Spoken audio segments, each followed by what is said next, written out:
আসসালামু আলাইকুম ওয়া রাহমাতুল্লাহ। আশা করি আপনারা সকলে ভালো আছেন। আমরা জানি যে ব্যাফাকের ৫০তম কেন্দ্রীয় পরীক্ষার বিভিন্ন কার্যক্রম শুরু হয়েছে, যার মধ্য থেকে শিক্ষার্থীদের ব্যক্তিগত ফর্ম ফিল আপের একটি অপশন এসেছে। যে ফর্ম ফিল আপটি আলাদা আলাদা করতে গেলে একটি সময় সাপেক্ষ বিষয়। আজকে আমরা দেখব তানজিম একাডেমি ম্যানেজমেন্ট সফটওয়্যারটি ব্যবহার করে কিভাবে বিষয়টি সহজেই করে ফেলা যায়। আমাদের এই সফটওয়্যারটি মূলত হাইব্রিড সফটওয়্যার, অর্থাৎ স্কুল, কলেজ, কিন্ডারগার্টেন, ইউনিভার্সিটি, মাদ্রাসা সবগুলোর জন্যই ব্যবহার হয়ে থাকে। তো যে ফিচারটি আজকে দেখাবো এটি শুধুমাত্র মাদ্রাসার যে ভার্সন রয়েছে সেখানে পাওয়া যাবে, স্কুল, কলেজ, ইউনিভার্সিটি সেগুলোতে থাকবে না। যেহেতু এটি মাদ্রাসা কেন্দ্রিক তাই এটি শুধুমাত্র মাদ্রাসার ভার্সনে থাকবে। প্রথমে আমরা এখানে পরীক্ষার নাম লিখে দিব। তো আমি এখানে পরীক্ষার নাম লিখে দিয়েছি। মারহালা নির্বাচন করতে হবে, আমি মুতাওয়াসিতা নির্বাচন করে দিচ্ছি। ভর্তি নং হচ্ছে সফটওয়্যারে শিক্ষার্থী ভর্তি করার সময় যে ভর্তি নং দেওয়া হয়েছে সেটি। আমি এখানে 4 দিয়ে দিচ্ছি। দেওয়ার সাথে সাথে আমরা দেখতে পাচ্ছি ডান পাশে আমাদের তথ্যগুলো ফিল আপ হচ্ছে। আমি যদি দেখিয়ে দিই, আবার 4 দেওয়ার সাথে সাথে আমাদের তথ্যগুলো ফিল আপ হয়ে যাচ্ছে। মারহালা দিতে হবে, বিগত পরীক্ষার তথ্য। তো আমি এখানে এমনিতেই কিছু তথ্য দিয়ে দিচ্ছি, কোনো চিন্তা ভাবনা ছাড়াই, জাস্ট দেখানোর জন্য। আমি এখানে রুল নাম্বার একটি দিয়ে দিচ্ছি, নিবন্ধন নাম্বার কিছু দিয়ে দিলাম, বিভাগ জাস্ট একটা ডাটা দিয়ে দিচ্ছি আমি, সমাপনী বোর্ড। তা আপনি প্রপারলি আপনার তথ্যগুলো দিবেন।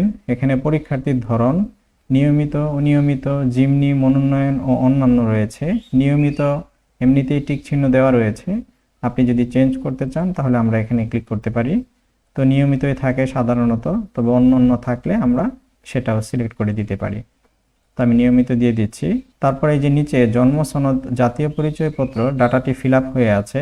অর্থাৎ আমরা সফটওয়্যারে ফর্ম ফিল আপ করার সময় শিক্ষার্থীর যে তথ্য দিয়েছিলাম সেখানে এই যে নাম্বারটি, সেটি যদি জন্ম সনদ হয়ে থাকে তাহলে তো ঠিক আছে, আর যদি জাতীয় পরিচয়পত্রের নাম্বার হয়ে থাকে তাহলে আমরা এখানে ক্লিক করে দিব, তাহলে আমার এটি সিলেক্ট হয়ে যাবে।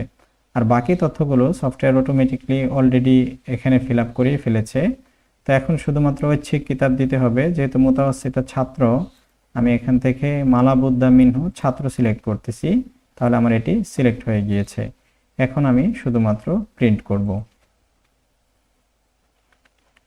প্রিন্ট করার সময় এখানে আমাকে এক পাশে দেখাবে। যদি আমি ছোট করে প্রিন্ট করতে চাই এভাবে করতে পারি, যদি বড় করে করতে চাই সেটাও করতে পারি। পোর্ট্রেট মোডে যাব, এখান থেকে আমি 100-র জায়গায় 145 দিয়ে দিব, তাহলে আমার এই ফর্মটি বড় হয়ে যাবে। এখন আমি সেভ বাটন বা এখানে আমার প্রিন্টার যদি থাকে আমি প্রিন্টার সিলেক্ট করে এখানে আমি প্রিন্ট করে দিব, তাহলে আমার এটার কাজ শেষ। পরবর্তী শিক্ষার্থীর জন্য আমি শুধুমাত্র এখান থেকে তার ভর্তি নাম্বারটা চেঞ্জ করব, তাহলে এখানে সমস্ত তথ্য চেঞ্জ হয়ে যাবে। এবং যদি বিগত পরীক্ষার তথ্য, যেহেতু তার নিবন্ধন নম্বর কিছুটা পরিবর্তন থাকবে, এখান থেকে আমি তার নিবন্ধন নাম্বারটি চেঞ্জ করে দিব। আর বাকি সব যদি একই থাকে তাহলে জাস্ট আবার আমি প্রিন্ট করে দিব।